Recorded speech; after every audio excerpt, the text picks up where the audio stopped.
Hello everyone, I am Akash Gaur. Welcome back to आपका अपना Indian medical lecture. Guys, बहुत ही important चीज को लेकर आया हूं मैं आप लोगों के लिए, चिकनगुनिया से रिलेटेड और भी बहुत सारे मतलब जो मच्छरों के काटने से कौन कौन सी बीमारियां होती है, उनकी डिसीज के साथ में बताऊंगा मैं आप लोगों को। ट्रीटमेंट क्या होता है, सिम्टम्स क्या होता है, आप उनमें कौन कौन सी दवाइयां, कौन कौन सा ट्रीटमेंट दे सकते हो पेशेंट को। इसके अलावा मैं जापानीज इंसेफ्लाइटिस के बारे में भी बात करूंगा, क्योंकि ये सब मच्छरों से होती है। मतलब जितने भी मच्छरों या मक्खियों से होने वाली जो बीमारियां है ना, उन सबको इस वीडियो में हम लोग कवर करना है। जितनी भी ओवरऑल मच्छर मक्खियों से जो बीमारी होती है, साथ में सिम्टम देखेंगे, कोज देखेंगे, ट्रीटमेंट देखेंगे, हिंदी भाषा में समझेंगे। ये चीज ध्यान रखना आप लोग, ठीक है।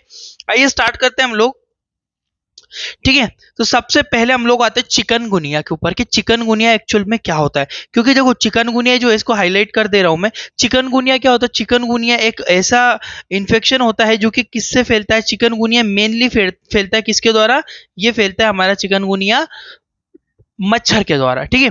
तो मच्छर से होने वाली डिसीज ऑब्वियसली, तो हमको इसमें यही समझना है कि डिसीज कैसे होती है, क्या कॉज सिम्टम। तो आइए देखते हैं यार। तो सबसे पहले हम लोग देखेंगे चिकनगुनिया एक्चुअल में क्या होता है। हम लोग सबसे पहले चीजें समझेंगे इंट्रोडक्शन चिकनगुनिया के बारे में। इंट्रोडक्शन एक बेसिक से समझेंगे कि चिकनगुनिया एक्चुअल में क्या होता है।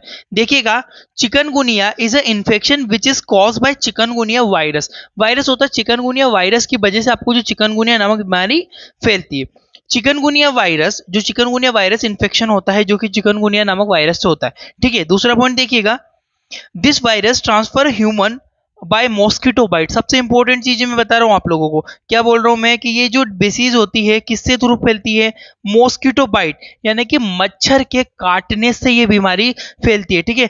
ये बीमारी मच्छरों के काटने से, ये बीमारी मच्छरों के काटने से आपको होती है, ठीक है। ये चीज ध्यान रखना, यहाँ पे लिखा मैंने, मच्छरों के काटने से ये बीमारी होगी आप लोगों को, ठीक है। और कौन से मच्छर होंगे बताता हूं मैं। आप इसको एक बार जरा जूम करके मैं बता दे रहा हूं। इस मच्छर को देखिएगा, इसमें जो होता है ये मॉस्किटो, इसमें जो व्हाइट व्हाइट जो डॉट डॉट डॉट आपको ये दिखाई दे रही है, ये सबसे इंपॉर्टेंट है इसका आइडेंटिफिकेशन के लिए, ठीक है। तो ये मच्छरों के काटने से फैलने वाली एक बीमारी होती है। नेक्स्ट लाइन इसमें देखिएगा, इंपॉर्टेंट मैंने लिखी हुई है कि जो एडिस एडिस एबिपिक्टस जो मॉस्किटो होती है, वो ट्रांसफर करती है इस वायरस को, ठीक है। एडिस एबिपिक्टस मच्छर के द्वारा यह बीमारी फैलती है, ठीक है। ये बीमारी मुख्य रूप से मेनली जो एडिस जो मच्छर है, एडिस एक स्पीसीज होती है, एबिपिक्टस जो होती है, एबिपिक्टस की जो प्रजाति होती है, उसके द्वारा हमें ये बीमारी देखने को मिलेगी। दूसरी चीज है, it produce symptom 3 to 7 days. सबसे इंपॉर्टेंट चीज ये कि सिम्टम्स कितने टाइम में दिखाएगी भैया? ये 3 से 7 दिनों के अंदर हमें लक्षण दिखने लगते हैं चिकनगुनिया के, ठीक है। तो 3 से मिलेंगे इसके, ठीक है। आगे बढ़ता हूं मैं यहां से। अब आते हैं हम लोग लक्षणों के ऊपर, ठीक है।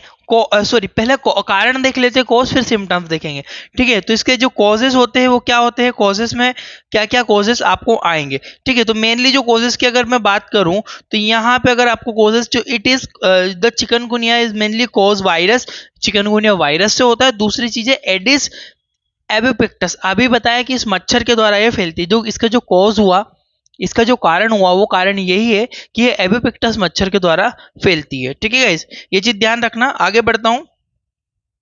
अब आते हैं लक्षणों के ऊपर कि इसके सिम्टम्स हमको क्या क्या देखने को मिलेंगे यहाँ पे। इसके अगर सिम्टम्स की मैं बात करूं, तो सिम्टम्स में आपको सबसे पहले रेड रेशेस, ठीक है। आपको रेड रेशेस आपको देखने को मिलेंगे। आपको बैक पेन, यानी कि इस बीमारी में सबसे ज्यादा कमर अकड़ जाती है, व्यक्ति की कमर में बहुत ज्यादा दर्द होता है चिकनगुनिया में। इसके अलावा जॉइंट पेन, आपके जोड़ों में यहाँ पे आपको दर्द देखने को मिलेगा, डेफिनेटली जोड़ों में दर्द होगा। वोमिटिंग, आपको उल्टियां हो सकती है। फीवर, आपको बुखार आ सकता है। हेडेक, आपको सर भारी होना, सर दर्द होने जैसी समस्या देखने को मिलेगी, देख सकते हो। इस तरह से हाथों पे, पैरों पे लाल लाल चट्टे जो चकते होते हैं ना, उस तरह के रेशेस आपको हाथों में बनेंगे, ठीक है। गालों पे भी बन सकते हैं। इसके अलावा मैंने बोला बैक पेन, आपको बैक पेन हो रहा है यहाँ पे। जॉइंट पेन हो सकता है, उल्टियां आपको देखने को मिलेगी। इसके अलावा नोजिया, हेडेक, सरदर्द, चिल, थकावट। इसके अलावा आपको फीवर, मुख्य रूप से बुखार भी इसमें हाई ग्रेड आता है, ठीक है। ये चीज ध्यान रखना आप लोग के सिम्टम्स में, मुख्य रूप से फीवर या बुखार आपको देखने को मिलेगा इसमें। आगे बढ़ रहा हूं मैं। कॉम्प्लिकेशन चिकनगुनिया, देखो दवाइयां मैं आपको बताऊंगा, ऐसा नहीं कि मेडिसिन के ऊपर नहीं आऊंगा, बट पहले हम लोग पेशेंट को आइडेंटिफाई तो करेंगे ना, पहले हम लोग डिसीज को तो समझेंगे ना, तब हम उस चीज को समझ पाएंगे मेन पॉइंट तक। तो देखो कॉम्प्लिकेशन यानी कि क्या क्या आपको कॉम्प्लिकेशन हो सकती है, अर्थात क्या क्या आपको समस्याएं यहाँ पे देखने को मिलेगी, हाईलाइट कर दे रहे हैं मैंने। सबसे पहली जो समस्या आपको देखने को मिलेगी चिकनगुनिया में वो होती है आपकी जॉइंट स्वेलिंग, जोड़ों में सूजन आ जाना, आपको ये दिक्कतें हो सकती है। जॉइंट पेन, जोड़ों में आपको दर्द होगा। मसल पेन, आपको मांसपेशियों में दर्द होगा, मसल्स में दर्द होगा। मसल स्टिफनेस, मांसपेशियों का अकड़ना, आपकी मांसपेशियां है बहुत ज्यादा अकड़ जाएगी, उनमें स्टिफनेस होने लगेगा। ये सारी दिक्कतें हमको देखने को मिलेगी, कॉम्प्लिकेशंस किसमें देखने को मिलेगी, चिकनगुनिया में। याद रखिएगा आप लोग, मैं यहां से आगे बढ़ रहा हूं। अब आते हैं डायग्नोसिस यानी कि निदान के ऊपर। एक बेसिक कोई पेशेंट है, कोई मरीज आता है तो हम लोग कैसे उसके डायग्नोसिस कर सकते हैं। सबसे पहले जो डायग्नोसिस टेस्ट में हम लोग ब्लड टेस्ट करवाते हैं बहुत सारे, इसमें हम लोग सबसे पहले देखते हैं सीआरपी, जिसे सी रिएक्टेड प्रोटीन्स के नाम से जाना है। अब आपने देखा वो कोविड में भी सीआरपी करवाए थे। देखो सीआरपी चिकनगुनिया का नहीं बताएगा कि चिकनगुनिया ही हुआ है, वो कोई स्पेसिफिक टेस्ट नहीं है, परंतु जब भी शरीर में कोई बाहरी ऑर्गेनिज्म आता है, कोई संक्रमण होता है, तब सीआरपी का लेवल हाई हो जाएगी। ये प्री टेस्ट है ना। कोई मरीज आया आपके पास, बोल रहा है सर मेरी कमर बहुत अकड़ रही है और मेरे घुटनों में दर्द है, घुटनों में सूजन है, जैसे कि लक्षण मैंने आपको बताए थे, ठीक है, और उसको फीवर आ रहा है, तो आप क्या बोलोगे, इन्फेक्शन हो सकता है कोई सा, आप पहले सीआरपी करवा लो। सीआरपी क्या होता है, सीआरपी एक प्रोटीन होता है जो कि किसी भी बाहरी संक्रमण के हो जाने पर बढ़ जाता है। जब प्रोटीन का सीआरपी का लेवल बढ़ेगा तब हमको समझ में आएगा हाँ इसे इन्फेक्शन है, और सिम्टम्स के आधार पर आप आइडेंटिफाई कर लोगे। फिर मान लीजिए उसका सब अदर टेस्ट करवाओगे चिकनगुनिया के लिए, जैसे कि उसका ईएसआर आप करवा के देख सकते हो। ईएसआर के अलावा आप उसका टेम्परेचर, शरीर का तापमान आप उसका देख सकते हो, मरीज का तापमान के अलावा आरटीपीसीआर, ठीक है, आरटीपीसीआर एक टेस्ट होता है जो कि हमने कोविड में भी करवाए थे, वायरस के लिए होता है, इनका टेस्ट भी करवा के आप पता कर सकते हो। इसके अलावा एक और टेस्ट मैंने लिखा आईजीएम एलाइजा टेस्ट, एक टेस्ट होता है एलाइजा टेस्ट। एलाइजा टेस्ट बहुत इंपॉर्टेंट है, आप लोग याद रखिएगा, एलाइजा टेस्ट करके भी आप पता कर पाते हो एंजाइम लिंक्ड इम्यूनोफॉर्मेट एसेस, ये सारे टेस्ट लगाते हैं हम लोग चिकनगुनिया में। और आगे बढ़ता हूं मैं इसकी नेक्स्ट चीजों पे। अब आते हैं हम लोग ट्रीटमेंट यानी कि उपचार के ऊपर। आप समझिएगा गाइस, बहुत इंपॉर्टेंट चीजें यहां से स्टार्ट होगी।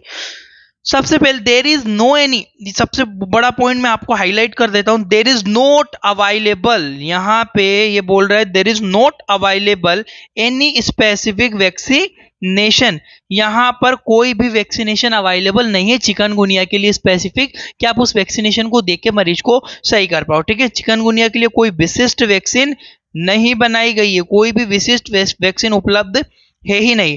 इसके इलाज में हम लोग को सिम्टम्स के आधार पर, बोला है लक्षणों के आधार पर, लक्षणों के आधार पर हमें उसके सिम्टम्स के आधार पर, लक्षणों के आधार पर उस मरीज का इलाज करना पड़ेगा, ठीक है। जैसे कि सबसे पहले जो इसमें हमने देखा कि मरीज को क्या होता है भैया, मरीज को आता है बुखार, सबसे इंपॉर्टेंट चीज यहाँ पे बताई गई है कि मरीज को आता है बुखार। तो बुखार के लिए आप सिंपली, सबको पता है एंटीपायरेटिक मेडिकेशन देते हैं। एंटीपायरेटिक मेडिकेशन में सबसे पहले आप यूज करोगे पैरासीटामोल को, ठीक है। पैरासीटामोल 500 mg की टेबलेट टीडीएस मरीज को, क्योंकि इसमें बहुत ज्यादा फीवर आते हैं, तो 500 mg की टेबलेट को टीडीएस 8 घंटे में आपको देना होता है मरीज को। इसके अलावा मैं बात करूं, इसके अलावा अगर हम लोग डिस्कस करते हैं तो इसके अलावा पैरासीटामोल का आईवी इन्फ्यूजन 100 ml में आता है, ठीक है। तो आईवी इन्फ्यूजन 100 ml में दिन में 2 बार मरीज को, जब हॉस्पिटलाइज होता है, पेशेंट भर्ती होता है, तब दिन में इसको 2 बार आईवी इन्फ्यूजन दिया जाता है। देख सकते हो आप लोग यहाँ पे पीसीएम का कंपोजिशन है, इन्फ्यूजन फॉर्म में मिलता है हमें पीसीएम इन्फ्यूजन पर 1 ग्राम पर 100 ml, मतलब ये होता है 1 ग्राम 1 ml, मतलब 1000 mg का ये आईवी रहता है, ठीक है। और टेबलेट तो सबको पता है 500 mg की आती है, बहुत सारे नाम से मिल जाती है, कैलपोल के नाम से मिल जाती है, पैरासीटामोल के नाम से भी मिल जाती है, और भी अदर नाम से मार्केट में अवेलेबल हो जाती है, ठीक है। आगे बढ़ता हूं मैं यहां से। अब देखो ये तो हमने किया, अब इसमें हम लोग एक इंपॉर्टेंट चीज को समझेंगे, electrolyte balance, electrolyte and fluid balance, ठीक है। अब ये क्या होता है, देखो जब भी क्या होता है, जब भी आपके शरीर में चिकनगुनिया जैसी बीमारी का इन्फेक्शन होता है तो आपकी बॉडी बहुत ज्यादा डिहाइड्रेटेड होने लग जाती है, मतलब उसके शरीर में बहुत ज्यादा पानी की कमी आ जाती है। अब जब पानी की कमी आएगी तो आप क्या करोगे, पानी की कमी आने पे आपको इलेक्ट्रोलाइट का आपको सिंपली यहाँ पे बैलेंस करना पड़ेगा। तो इलेक्ट्रोलाइट बैलेंस के लिए आप क्या करोगे, आप उसको बॉडी फ्लूइड देते हो। बॉडी फ्लूइड में आप क्या क्या दे सकते हो उसको, सिंपल बात है, during the chikungunya decrease body fluid and electrolyte, body की फ्लूइड की कमी हो जाती है, इलेक्ट्रोलाइट की कमी हो जाती है। इस कंडीशन में आप RL 500 mg OD सुबह, हमने RL दिया क्योंकि RL में क्या होता है, बहुत सारे इलेक्ट्रोलाइट्स होते हैं, ठीक है। RL मॉर्निंग में सुबह दिया हमने 500 ml लगाया पेशेंट को, और रात के समय में हम लोग NS लगाएंगे 500 ml में, ठीक है। जब पेशेंट हॉस्पिटलाइज होता है तो उसका ट्रीटमेंट कैसे बनता है, मॉर्निंग में सुबह RL दिया, ठीक है, और नाइट में हमने इसको क्या दिया, 500 ml NS दिया। अब NS में हम क्या करेंगे, पोलीबियन मल्टीविटामिन डालेंगे, क्योंकि मरीज में बहुत ज्यादा कमजोरी आ जाती है, विटामिन लेवल भी डाउन होते लगते हैं। तो क्या होगा, मरीज को थोड़ा अच्छा स्ट्रॉन्ग फील होगा, उसकी इम्यूनिटी अच्छी रहेगी, ठीक है। तो जब उसकी इम्यूनिटी अच्छी रहेगी तो वो बहुत जल्दी उस चीज से रिकवरी कर पाएगा। तो पहले चीजें हमें कि मरीज को हाइड्रेटेड रखना। हाइड्रेटेड रखने के लिए सिंपल बात बताई कि मैंने सुबह आपको 500 ml RL लगाना है, शाम को 500 ml NS देना है, और NS में हम लोग को पोलीवियन मल्टीविटामिन आपको डाल के देना होता है, NS में मिला के दिया जाता है। इसका आपको समझ में आना चाहिए। आगे बढ़ता हूं मैं यहाँ से। नेक्स्ट आता है, जैसे कि मैंने बोला कि मरीज को क्या होता है, मरीज को इसमें बहुत ज्यादा आपको यहाँ पे जॉइंट पेन देखने को मिलेगा। जब भी मरीज को जॉइंट पेन आपको देखने को मिलेगा, तो जॉइंट पेन के लिए आपको पता है मेडिकेशन में हम लोग सबसे ज्यादा यूज करते हैं एसिक्लोफेन प्लस पैरासीटामोल का मिक्स कॉम्बिनेशन, और ये अवेलेबल होता है आपको 325 mg में BD। मरीज को दिन में 2 बार आपको देना होगा, जब आपको क्या होगा कि जॉइंट में दर्द वगैरह भी हो रहा है तब, ठीक है। काफी अच्छी मेडिसिन है ये आपको क्रिटिफेन के नाम से मिल जाती है टेबलेट। एसिक्लोफेन एंड पैरासीटामोल का मिक्स कॉम्बिनेशन इसके अंदर पाया जाता है। तो याद रखना इस जॉइंट पेन में काफी अच्छा इफेक्ट करते हैं अगर मरीज को दर्द चिकनगुनिया में हो रहा है। तो आगे बढ़ता हूं, अब दूसरी बीमारी के ऊपर बढ़ते। अभी तक हमने चिकनगुनिया समझा है। देखो चिकनगुनिया के लिए कोई विशिष्ट स्पेसिफिक वैक्सीन है ही नहीं, उसको हम लोग लक्षणों के आधार पर मरीज को सही करते। अब इसमें हम लोग देखते हैं दूसरी बीमारी जो कि मच्छर से ही फैलती है, जैपनीज इंसेफ्लाइटिस, ठीक है। आपकी जैपनीज जो इंसेफ्लाइटिस होती है बहुत ही खतरनाक बीमारी है गाइस, इससे ना व्यक्ति की डेथ हो ही जाती है। मतलब अगर आप ट्रीटमेंट प्रॉपरली टाइम पे स्टार्ट नहीं करता है पेशेंट, तो आपको जैपनीज इंसेफ्लाइटिस की डिसीज हो सकती है। देखो ज्यादा प्रॉब्लम हो सकती है उससे। अब देखो, it is viral infection which is affect brain and spinal cord. ये चीज समझिएगा गाइज आप लोग कि ये ब्रेन और मस्तिष्क की बात क्यों कर रहा है, क्योंकि ये बोल रहा है जैपनीज इंसेफ्लाइटिस, ठीक है। आपका मस्तिष्क और आपकी स्पाइनल कॉर्ड इससे सबसे ज्यादा प्रभावित होती है। ये चीज आप लोग ध्यान में रखना, ठीक है। जैसे कि लिखा हुआ भी मैंने यहाँ पे लिखा हुआ अभी नीचे हिंदी में मैंने कि ये वायरल संक्रमण होता है जो कि स्पाइनल कॉर्ड तथा हमारे मस्तिष्क को प्रभावित करता है, ठीक है। नेक्स्ट चीज देखिएगा आप इसमें, it is mainly cause by Culex mosquito species. देखो क्यूलेक्स मॉस्किटो होते हैं ना, क्यूलेक्स प्रजाति की मादा मच्छर, ये देख सकते हो इस तरह की, ये आपको जैपनीज इंसेफ्लाइटिस की बीमारी कॉज करती है, ठीक है। अब उसमें क्या था, हमको सफेद सफेद धब्बे मिले थे पिछले वाली में। इसमें क्या होता है इस रेड रेड, आप देख सकते हो इसकी बॉडी पे यहाँ पे आपको अगर रेड रेड दिखाई दे रहा होगा इस जगह पे, ठीक है। ये रेड रेड आपको इस तरह का रेड रेड आपको क्यूलेक्स मॉस्किटो की जो स्पीसीज है उसमें देखने को मिलेगा। नेक्स्ट चीज हम लोग देखते हैं इसमें it is mainly effect children in summer. गर्मियों के समय में, ये पॉइंट बहुत इंपॉर्टेंट है गाइस कि समर के समय में हाईलाइट कर दे रहा हूं मैं, चिल्ड्रंस में होता है, बच्चों में सबसे ज्यादा होता है, और ये गर्मियों के समय में सबसे ज्यादा देखा जाता है। मुख्य रूप से किसमें देखा जाता है, बच्चों में। जब गर्मियां आती है, समर वेकेशन जो होते हैं, समर की जो समय लगता है उसमें होगा। Its symptom same as dengue. ये चीज देखिएगा आप कि जो ये बोल रहा है कि सिम्टम जो होते हैं सेम होते हैं किसके जैसे, डेंगू मच्छर के, पर ये अलग है। इंसेफ्लाइटिस अलग है, डेंगू मच्छर जैसे सिम्टम्स आपको इसमें देखने को मिल सकते हैं, ठीक है। आगे बढ़ता हूं मैं, इतना समझ में आया होगा आपको। स्टेजेस ऑफ इंसेफ्लाइटिस, मतलब एक बार किसी मरीज को यदि इंसेफ्लाइटिस हो गया है तो उसकी कितनी स्टेजेस हो सकती है, आपको कितने स्टेजेस में वो देखने को मिलेगा। देखिएगा, पहली होती है आपकी प्रोडर्मल स्टेज। प्रोडर्मल स्टेज में क्या होता है, it is start before affecting brain and spinal cord extend 2 to 5 days। देखो मस्तिष्क और स्पाइनल, जैसे हमें कोई इन्फेक्शन हुआ है, कौन सा वाला, जेपनीज इंसेफ्लाइटिस वायरस है, इसका इन्फेक्शन हो गया। इन्फेक्शन होने के बाद क्या होगा गाइज, हमें इन्फेक्शन होने के बाद ये पहले ब्रेन और स्पाइनल कोड में इफेक्ट करने से पहले प्री जो होता है उस स्टेज को बोलते हैं प्रीडर्मल स्टेज। इसमें कैसे पहचानोगे, 2 से 5 दिन तक चलेगा। In this stage patient feel headache, shivering and fever. देखो कपकपी चलेगी, कपकपी चल के धुजनी चल के ठंड आएगी इसमें, और इसके अलावा आपको पेशेंट फील हेडेक, मतलब बहुत ज्यादा हेडेक, आपको भारी भारी सर में लगेगा। इस तरह का आपको ये बिफोर स्टेज होती है। इसके बाद आती है आपके सीवियर यानी कि तीव्र चरण, सीवियर स्टेज। इसमें क्या होगा, effect brain in spinal cord, जो आपके मस्तिष्क और स्पाइनल कोड की बात कर रहे हैं ना, ये मस्तिष्क और स्पाइनल कोड आपका इफेक्टेड हो जाता है। इसमें मस्तिष्क और ब्रेन स्पाइनल कोड इफेक्टेड होता है। इसके अलावा बोल रहा है इंक्रीज, दूसरा सिम्टम्स क्या बोल रहा है, ये बोल रहा है इंक्रीज बिफोर सिम्टम, मतलब जो पुराने सिम्टम जो उसे सिवरिंग वगैरह धुजनी चल रही थी वो ज्यादा बढ़ जाती है। ठीक है, सिवरिंग पुराने सिम्टम से मरीज के वो बढ़ जाएंगे। इसके अलावा कुछ और देखने को मिलेगा, शरीर में सूजन आ जाना, मतलब व्यक्ति को शरीर में अत्यधिक सूजन आपको देखने को मिलेगी, स्वेलिंग बॉडी में आ जाती है। तो ये कुछ सिम्टम्स है गाइस, ये चीज ध्यान रखना है। आगे बढ़ता हूं मैं यहाँ से स्टेजेस में। अब आते हैं हम लोग सिम्टम्स, यानी कि जेपनीज इंसेफ्लाइटिस में आपको क्या क्या सिम्टम्स या लक्षण देखने को मिलेंगे। सबसे पहले जो सिम्टम्स होता है मरीज का वो होता है हाई फीवर, यानी कि मरीज को अत्यधिक बुखार आएगा। इसके अलावा जो दूसरा सिम्टम्स आपको देखने को मिलेगा इसमें वो होता है मेंटल डिस्टर्ब, क्योंकि पता है हमको ब्रेन और स्पाइनल कोड में इफेक्ट करता है तो मेंटली डिस्टर्ब हो जाएगा पेशेंट। इसके अलावा बैक स्टिफनेस, आपकी जो कमर है वो अकड़ने लग जाएगी। और दूसरे सिम्टम्स की बात करूं तो बॉडी स्वेलिंग, आपकी जो बॉडी में सूजन आ जाएगी। इसके अलावा और सिम्टम्स की बात करूं तो बिहेवियर चेंजेस, यानी कि व्यक्ति का जो व्यवहार है वो परिवर्तन होने लगेगा। इसके अलावा डिफिकल्टी इन टॉकिंग, मतलब जो व्यक्ति बात करेगा वो लड़खड़ा जाएगा, ठीक से बात नहीं कर पाएगा। तो गाइस ये कुछ सिम्टम्स है जो आपको ध्यान रखना है, high fever, mental disturb, back stiffness, पीठ अकड़ जाना, बॉडी स्वेलिंग और बिहेवियर चेंजेस और डिफिकल्टी इन टॉकिंग।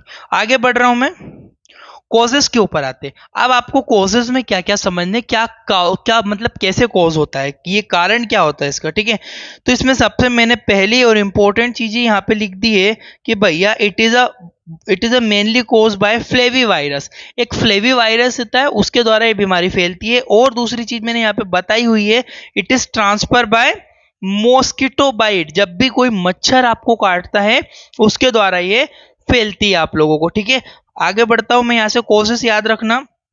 कॉम्प्लिकेशंस, आपको क्या समस्याएं देखने को मिलेगी, आपको क्या क्या कॉम्प्लिकेशन। पहली चीज है कि भैया अगर ज्यादा दिक्कत हुई तो मरीज बेचारा कोमा में चला जाएगा।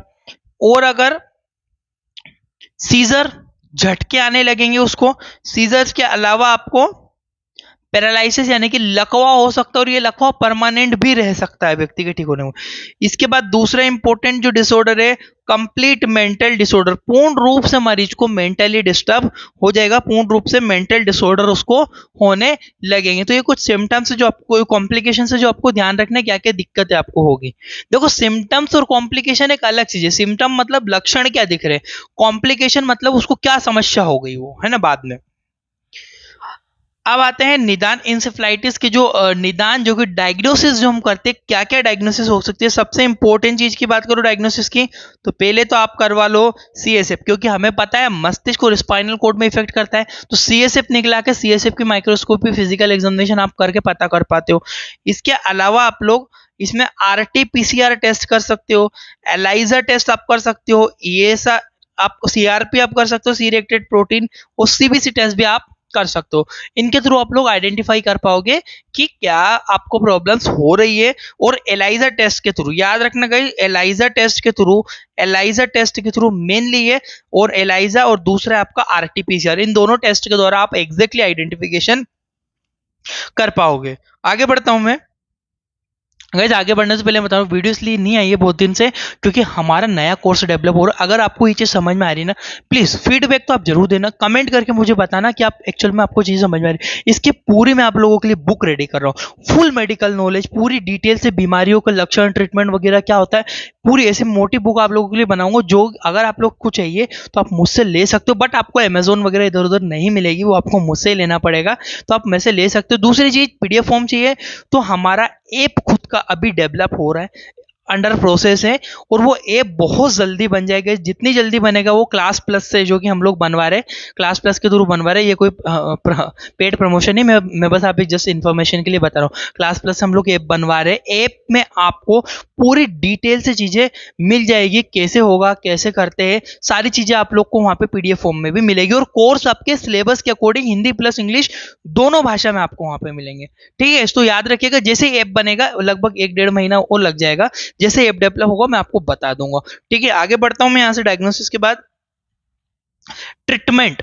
अब आप क्या क्या आप मरीज को ट्रीटमेंट कर सकते हो। ट्रीटमेंट की अगर मैं बात करूं तो सबसे पहले जो होता है, इसके G6MCG मतलब यानी कि इस नाम से आपको वैक्सीनेशन मिलती है, इसकी वैक्सीनेशन अवेलेबल है। जैसे कि यहाँ पे लिखा हुआ भी है, यहाँ पे लिखा हुआ भी, ये देख सकते हो आप लोग, Japanese encephalitis inactivated vaccine human के लिए। ठीक है, जीव 6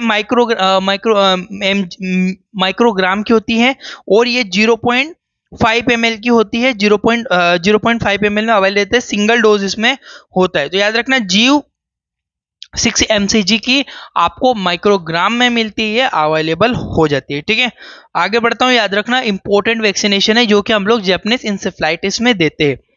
ट्रीटमेंट की बात करता हूं तो जैसे सेम चीजें है कि भैया जब ये इन्फेक्शन भी होता है ना, तब बॉडी बहुत ज्यादा डिहाइड्रेटेड हो जाती है। डिहाइड्रेशन में बहुत ज्यादा डिहाइड्रेशन होगा, डिहाइड्रेशन की वजह से उसको पानी की कमी होगी, तो हमें पानी की कमी बढ़ाने के लिए ट्रीटमेंट में हम लोग सिंपली यहाँ पे देंगे उसको electrolyte.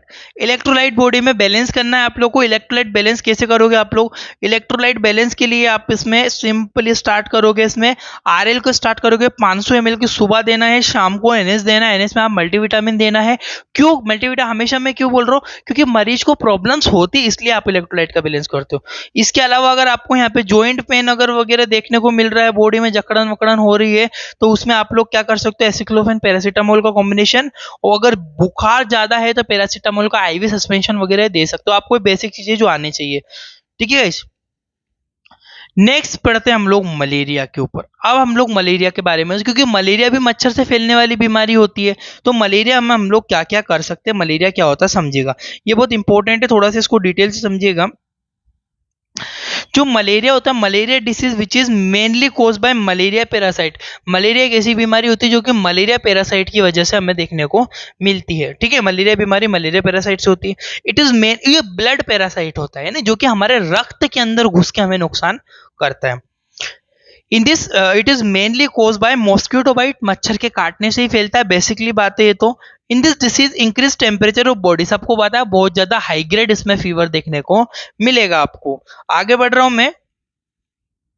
Type of malaria parasite. देखो गाइज, आपको मलेरिया समझने से पहले, मलेरिया को समझने से पहले भैया आप उसके टाइप्स को समझ लो, बहुत इंपॉर्टेंट है। ठीक है गाइज, टाइप्स को समझना बहुत ज्यादा जरूरी होता है कि उसके प्रकार कैसे होते हैं। सबसे पहला जो प्रकार मैंने यहाँ पे आपको बताया हुआ है वो था प्लाज्मोडियम वाइवेक्स। अब देखना, प्लाज्मोडियम वाइवेक्स जरा होता क्या है।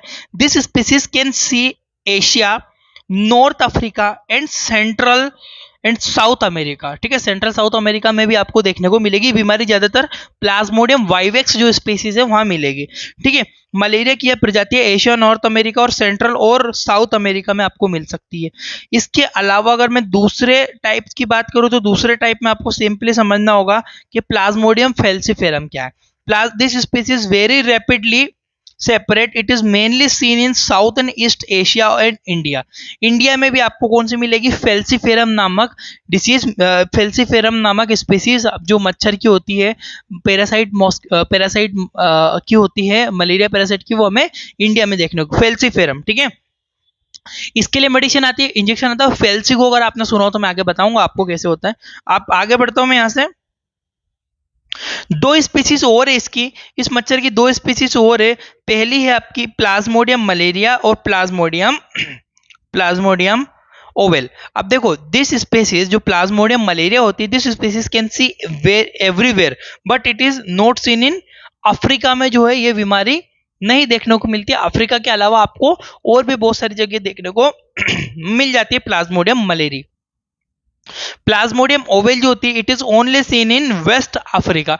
जो वेस्ट अफ्रीका होती है वहां पे ये बीमारी सबसे ज्यादा ये वाली स्पीसीज देखने को मिलती है। बीमारी तो एक ही है, मलेरिया, मलेरिया पैरासाइट से बोलती है, बट उसकी प्रजातियां है जिसके द्वारा फैलती है। आगे बढ़ रहा हूं मैं,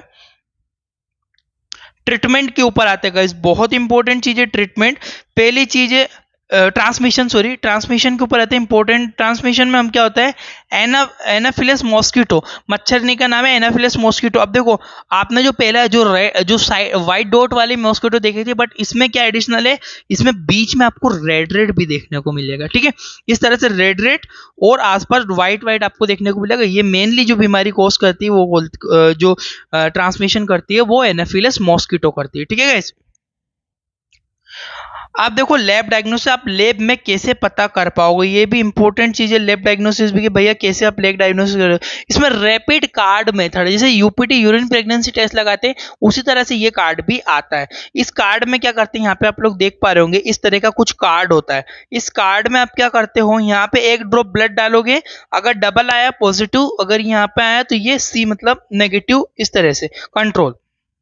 देखिएगा for rapid diagnosis of malaria rapid card method use, जो कि रैपिड कार्ड मेथड यूज करते हैं हम लोग।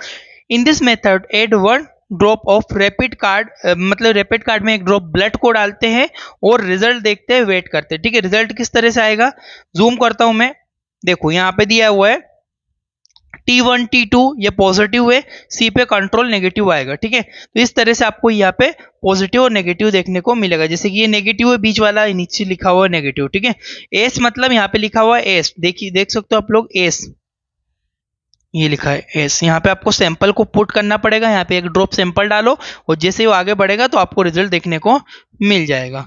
आगे बढ़ता हूं मैं इसके ट्रीटमेंट के ऊपर। देखो मलेरिया का ट्रीटमेंट आपको अच्छे से समझना होगा। मलेरिया में सबसे पहले लेरिगो डीएस नामक एक टेबलेट आती है, सबसे इंपॉर्टेंट है लेरिगो डीएस। ठीक है, लेरिगोडियस जो होती है, लेरिगोडियस इस दवाई का इस्तेमाल मलेरिया में किया जाता है। लेरिगोडियस का इस्तेमाल मलेरिया में हम लोग करते हैं। डोजेस की अगर बात करूं तो लेरिगोडियस का डोजेस जो बहुत इंपॉर्टेंट है समझना। देखिएगा डोजेस मतलब पहले दिन जब मरीज बीमार हुआ तो पहले दिन आप क्या करोगे, सुबह 10 बजे आपको 500 mg 500 mg में 2 टेबलेट यानी कि 1000 mg आपको तुरंत देना है। जैसे कि टेबलेट में भी आप लोग देख सकते हो, यहाँ पे आप लोग टेबलेट देखो, यहाँ पे भी मैंने टेबलेट में बताया हुआ है कितनी टेबलेट है। यहाँ पे जो आपकी टेबलेट है 1 2 3 4 एंड 5, टोटल आपकी 5 टेबलेट यहाँ पे दी हुई है। ठीक है, तो 5 टेबलेट में आपको 5 टेबलेट किस तरह से देना है, सुबह आपको 10 बजे, जैसे आज से हम दवाई स्टार्ट कर रहे हैं तो सुबह आपको 500 mg की 2 टेबलेट देना है। ठीक है, एक साथ में 2 टेबलेट दोगे 1000 mg होगी, और दोपहर में वापस 4 बजे 500 mg की फिर से एक टेबलेट दोगे। ये तो वो आपका स्ट्रेट डोज मतलब तुरंत मरीज को देना है। उसके बाद जो सेकंड जब दूसरा दिन आएगा तो सुबह 10 बजे 500 mg की एक गोली देना है, फिर तीसरे दिन फिर से 500 mg की एक गोली देना है 10 बजे। तो इस तरह से इसका डोज रहता है। टोटल कितनी टेबलेट हुई, देखो भैया दो, सबसे पहले हम लोग ने टेबलेट जो दी थी 2 टेबलेट एक दिन दी थी, मतलब एक दिन में 3 टेबलेट यहाँ दी थी, 4 और 5, और यहाँ पे 5 टेबलेट ही आती है, 3 2 और 3 5, 3 2 5 टेबलेट आती है। इस तरह से इसका डोज रहता है, ये चीज ध्यान रखना। आगे बढ़ता हूं मैं यहाँ से, नेक्स्ट जो इसमें देनी है मलेरिट। मलेरिट जो होती है ये भी देखो ये लिखा हुआ है मैंने इसमें, ये दवाई लेरिगोडियस टेबलेट जो पीछे मैंने बताई है वो टेबलेट देना है, और उसके साथ में ये टेबलेट भी मरीज को दी जाती है, ये टेबलेट को भी मरीज को देना होगा इसमें। ठीक है, 15 mg की गोली आती है, ओडी दिन में एक बार ही दी जाती है। कितने दिन तक देनी है मरीज को, टोटल ओवरऑल 7 दिन तक ये दवाई को देना होगा आपको मरीज को। ठीक है, 7 दिन तक इस दवाई को देना होगा। और साइड इफेक्ट की अगर मैं बात करूं तो साइड इफेक्ट में सबसे पहला जो होता है आपका जी मचलाना इसमें देखने को मिल सकता है, हेडेक आपको, डिजीनेस, स्लीपी, ये अगर दिक्कत देखने को मिले तो मरीज को आप सिम्टोमेटिक ट्रीटमेंट कर सकते हो, कोई दिक्कतें नहीं होती। तो मेलरिट जो है लेरिगोडीएस के साथ में ही आपको देना होगी। आगे बढ़ रहा हूं मैं, अब देखो जैसे कि मैंने बताया हुआ पीछे की कि आपको सिंपल बात है कि आपको यहाँ पे मैंने लेरिगोडीएस तो देना है, साथ में आपको मेलरिड भी देना होती है, ठीक है, दोनों मिक्स कॉम्बिनेशन में देना होती है साथ में। अगर ये देना है तो हम लोग किस तरह से पेशेंट का जो है डायग्नोसिस को समझ सकते हैं, देखिएगा। सबसे पहले मैंने बोला है कि मरीज को सुबह टैबलेट लेरिगो डीएस स्टार्ट करना है। ये जो डॉक्टर का प्रिस्क्रिप्शन होता है वो कैसे बनाओगे, लेरिगो डीएस के साथ में आप मेलरिड दे सकते हो। मेलरिड 7 दिन तक आपको देना होगी, इसको आप ओडी देना है दिन में एक बार। इसके अलावा एक मेडिकेशन टैबलेट में आप पैरासीटामोल 625 mg की एसओएस, यदि मरीज को बुखार आए, फीवर आए तो लेना है। इसके अलावा दूसरी चीज मैंने बताई टैबलेट पेंटाप्राजोल, यानी कि गैस वगैरह बनेगी बहुत ज्यादा तो ये भी आपको लेना है ताकि आपकी दवाइयों से गैस ना बने। और ऑनडेम, यदि अगर उसको जरूरत लग रही है तो ऑनडेम का यूज करना है, नहीं करना उसमें, ठीक है। स्क्रीनशॉट लीजिए ताकि आपको एक थोड़ा सा बेसिकली याद रहेगा इसमें। अब आते हैं हम लोग दूसरे ट्रीटमेंट। अब देखो मलेरिया का एक ट्रीटमेंट तो ये हो गया, इससे ज्यादा इफेक्टिव ट्रीटमेंट होता है ल्यूमब्रेक्स, ठीक है। ये जो टेबलेट होती है ल्यूमब्रेक्स काफी ज्यादा फेमस और काफी ज्यादा इफेक्टिव टेबलेट होती है गाइस। ल्यूमब्रेक्स याद रखना, ल्यूमब्रेक्स का इस्तेमाल बहुत ज्यादा लोग करते हैं ल्यूमब्रेक्स का। इसके बाद देखिए डोजेस की अगर मैं बात करूं ना इसके, तो डोजेस में अगर देखेंगे हम लोग तो सुबह सेम एज इट इज, जो डोज पहले देखा था एज इट इज इसका भी रहेगा। सुबह 10 बजे हम लोग 80 mg की एक टेबलेट देते हैं और दोपहर में फिर इसको 80 mg की, मतलब दिन में जो पहला दिन रहेगा उसमें 2 टेबलेट देना है। उसके बाद जो दूसरा दिन रहेगा 80 mg की एक टेबलेट दिन में 2 बार देना है और फिर ही देना है। मतलब इसमें फर्स्ट डे आपको मेनली डिसाइड करना होगा कि कैसे देना है, टाइमिंग चेंज करके, और फिर सेकंड डे से आपको कंटिन्यू कर देना। आगे बढ़ रहा हूं मैं। अब इसमें जैसे हमने लेरिगो डीएस के साथ कॉम्बिनेशन में अपने एक मेलरिड टेबलेट दिया था, उसी तरह से इसमें भी हम लोग को मेलरिड टेबलेट देना होगा। प्रिस्क्रिप्शन की बात करूंगा तो प्रिस्क्रिप्शन में आप सिंपली कैसे समझोगे, ल्यूमब्रेक्स एक टैबलेट देना है, ल्यूमब्रेक्स के बाद आपको 7 दिन तक मेलरिड कंटिन्यू रखना है, पैरासीटामोल जरूरत होने पर पेंटाप्राजोल और ऑनडेम आपको यूज करना होगा, ठीक है। आगे बढ़ रहा हूं मैं यहां से।